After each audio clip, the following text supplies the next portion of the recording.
چھوڑ کر جانا پڑے گا.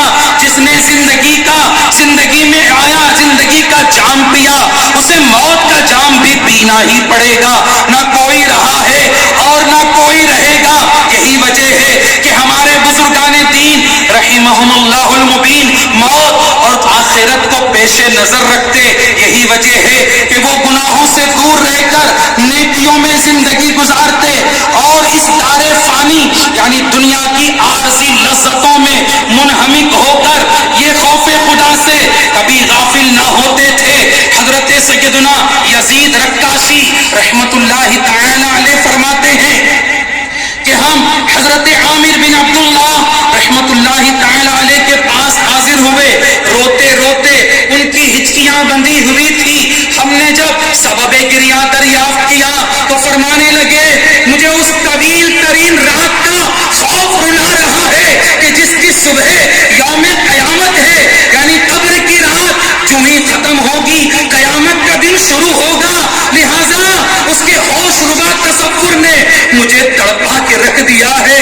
اے میرے پیارے اسلامی بھائیوں, ہم سب کو بھی قبر میں جانا ہے, اندھیری قبر میں اترنا ہے. قبر کی پہلی رات کا تصور ہی ہمارے لیے خوف دلانے والا ہے. چنانچہ حجت الاسلام حضرت سیدنا امام محمد بن محمد غزالی رحمت اللہ تعالی علیہ فرماتے ہیں وہ شخص کہ جس کو موت نے شکست دینی ہے, جس نے موت سے شکست کھانی ہے, ارے مٹی جس کا بچھونا ہے, کیڑے جس کے ساتھی ہیں, منکر نکیر جس کے امتحان لینے والے ہیں, قبر جس کا ٹھکانہ ہے, زندگی میں جو نہیں رہے گا موت کے گھاٹ اترے گا, زمین جس کا پیٹ ہے, جس کی قیام گاہ زمین کا پیٹ ہے, اور قیامت جس کی وعدہ گاہ ہے, اور جنت یا جہنم جس کے پہنچنے کی جگہ ہے, وہ صرف موت ہی کی فکر کرے.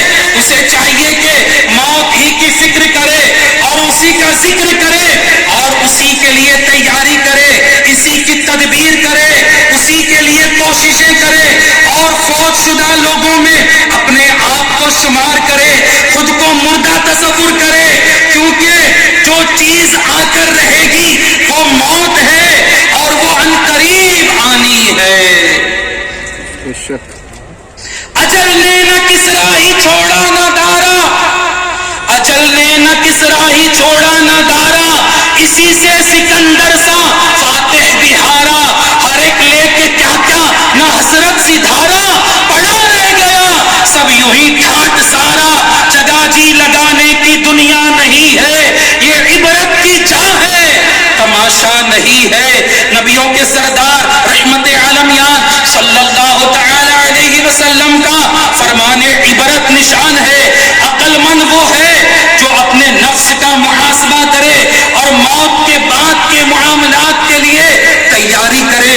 اے میرے پیارے اسلامی بھائیوں, اللہ والے سراپا نیک تھے, پرہیزگار تھے, اللہ کے خوف سے کانپتے تھے, تب تب آنسو بہاتے تھے, لیکن پھر بھی اللہ تعالی سے ڈرتے تھے, اپنی موت کو یاد رکھتے تھے, قبر میں جانے کو کبھی بھولتے نہ تھے, قیامت میں اٹھائے جانے کو پیش نظر رکھتے تھے. سراپا نیک ہونے کے باوجود یہ حضرات روتے تھے اللہ کی بارگاہ میں, تب تب آنسو بہا کر اپنے گناہوں پر توبہ کر کے گویا ہمیں ترغیب دلاتے تھے.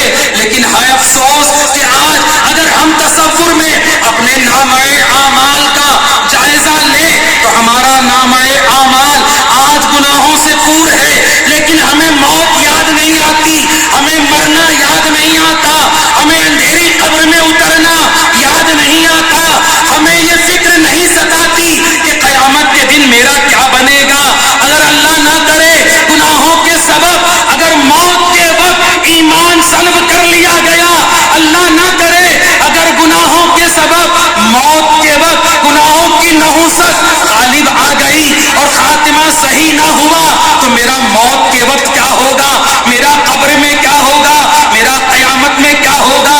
جبکہ روایتوں میں آتا ہے کہ موت کا ایک جھٹکا تلوار کے 1000 ضربوں سے زیادہ سخت ہے.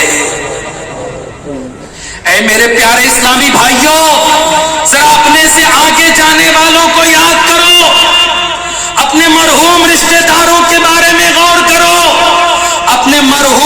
عزیزوں کے بارے میں سوچو کہ وہ کیسے دنیا میں غفلت بھری زندگیاں گزار رہے تھے، لیکن اچانک موت آئی اور وہ ہم سے جدا ہو کر چلے گئے۔ حضرت سیدنا سعید بن مسیب رضی اللہ تعالیٰ عنہ